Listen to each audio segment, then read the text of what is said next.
तो पुण्यात्माओं, दास तो इस परमात्मा से खूब परिचित हुआ, इस ज्ञान से परिचित हुआ, और तभी इसका ढंडोरा पीटना शुरू किया।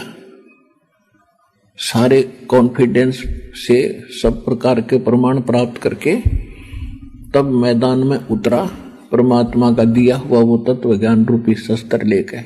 अन्यथा इस दास को कोई आवश्यकता नहीं थी अलग से ये सत्संग स्थान बनाने की या अलग से कोई गुरु पद प्राप्त करने की। परमात्मा की दया हुई, दास को ज्ञान हुआ, इन सब संतों के सदग्रंथ देखे, इनके अनुभव देखे, इनके सत्संग सुने। किसी के पास भी कैक है नहीं भक्ति का, कैक है भी नहीं है।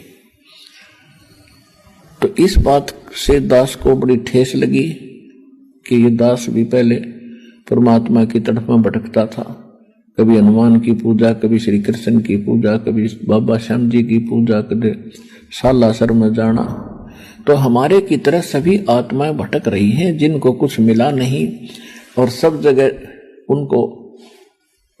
जगह से थक कर वो बैठ के फिर वो क्या हो गए, या तो चोरी करने लगे धनी बनने के लिए और कर्म बिगाड़ने लगे, या फिर गम बुलाने के लिए गुट्टी लाने लगे, शराब पीने लगे। तो ये कोई तरीके नहीं है ना धनी होने के, ना ये गम भुलाने के। तो समर्थ की शरण मिले तो सारे संकट दूर हो, और आवश्यक वस्तुएं परमात्मा आपको अवश्य देगा। ये समर्थ परमात्मा है, सतलोक से भेज देगा आपके लिए, क्योंकि यहां तो कुछ है नहीं, रखा की खोखा है।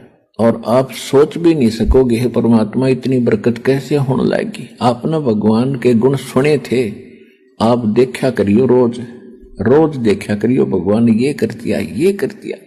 हे परमात्मा हम कैसी दया करी,